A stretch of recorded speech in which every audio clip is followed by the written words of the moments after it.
I mean, I remember me being in the front and going to the back of the door and kicking in both the doors. Knocking down doors, a decision that changed the life of Jose Quiroz and 4 of his friends forever. At just 16 years old, with no criminal record, Quiroz faced life in prison, guilty of orchestrating a robbery in which his friend was shot and killed by the owner of the home these young men from Elkhart decided to rob. I still get caught up thinking about it to this day. October 3rd, 2012, just 2 weeks before his 17th birthday, Jose Quiroz hatched a criminal plan to break into a home looking for cash. As I look back, it was just all dumb. We were just young and dumb. And the motive was money, and well, the real motive was just weed. Instead, Jose Quiroz sits behind bars, often thinking about his friend Denzel Johnson, who was killed during the crime. So we work out at right here. Of course, the phones. This is the JPay. There's like email, pictures, video visitation, showers. We were given full access to Quiroz and the Wabash Valley Correctional Facility, the place he now calls home. How often do you get time in this space? Probably about 2.5 hours out throughout the day. For Quiroz, it was a fast path from being a petty thief on the streets of Elkhart to a convicted felon. Ever broke into cars, stole anything before? Never? This was your first? Like petty stuff, like stealing from the store, growing up, like a pack of gums and stuff like that, but that was probably about it. Jose. Yeah, I'm serious. Now listen, you can't go from stealing a pack of gum to breaking down 2 doors and in somebody's house, right? I mean, be honest with me. Was there any time that you stole anything from a car, from a friend's parent, something? There had to be something before this day. I don't believe that. I really don't want to speak on it. Okay, Yeah. I understand that. But there were other instances. Yeah, there were other instances. Yeah. Those small crimes aren't what dominates Quiroz's thoughts. Instead, he spends time in this jail cell, which he took time to show me around, waiting for his release, reliving that fateful day. Needed the money for? Smoking weed, just to get some weed. That's what this was all about. That's all about, just to get some weed. Quiroz recruited 2 of his best friends, Blake Lehman and Levi Sparks, to help with the robbery. Those 2 invited 2 others, 18-year-old Anthony Sharp and 21-year-old Denzel Johnson, to help with the robbery. The plan? It was simple: break into homes and find cash. At any point out of the 5 of you, do you feel like anybody was maybe nervous about it or hesitant about it? I think we all were. We all were. In what way? Just, I don't know.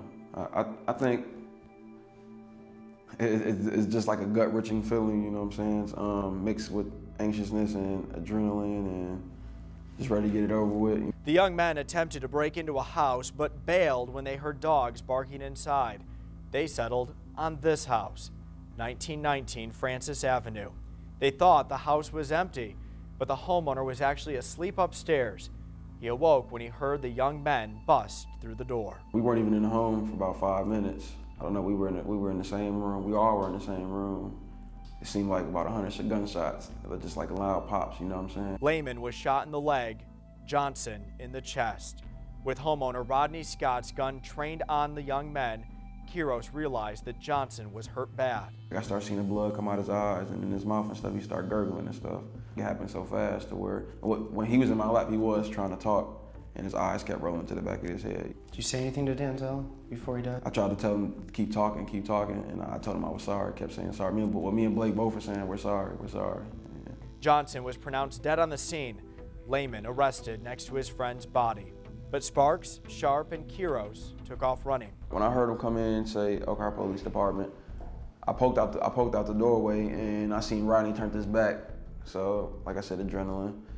There was like a big shelf in front of the window and I kind of just threw the shelf down and just jumped head first out the window and just began running. But I mean, I was so nervous, so anxious, like my legs were giving out. So I mean, like 2 blocks away, they caught me. The story of 5 young men who did an admittedly stupid thing. They broke into what they thought was an empty home, and one of them ended up dead. The crime gained national attention.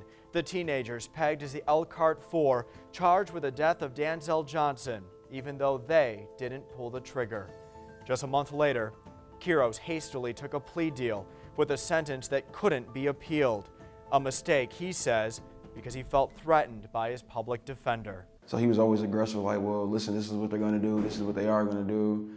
At one point in time, I remember him saying like, well, hell, if you bastards would have came into my house, all you guys never would have made it out, you know? There was like one time we got into like a full-fledged argument, just like yelling back and forth at each other, and he just walked out on me.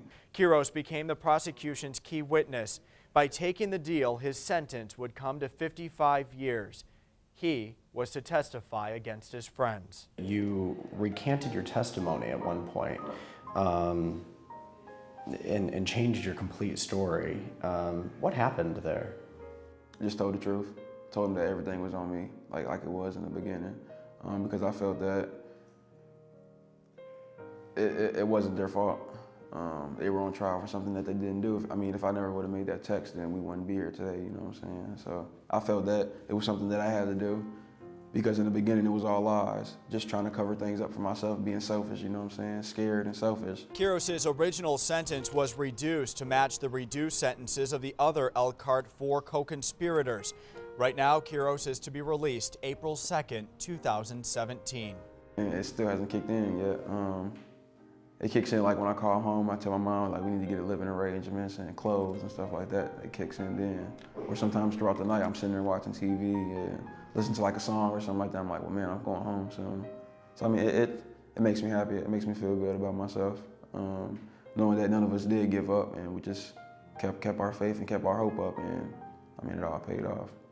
He told me he plans to move in with his mom right across the street from the home where this nightmare began. It's probably something that if the new homeowner that owns it allows me to go in, just to sit in that room for a minute, to talk to Denzel, or to just think, I think I'll be able to do that. You know, it'll take time though. You want to go back inside the house? I think just to give Denzel his respect, I think it's needed. Well, definitely to the Johnson family, I'm sorry. Never really meant to come to the terms of all this stuff happening, you know, and I just really regret the whole situation, but I can't really express enough how sorry I am, and I wish, just like you guys wish Denzel could come back. He didn't deserve it, and I'm just sorry. All over money for weed. Yeah.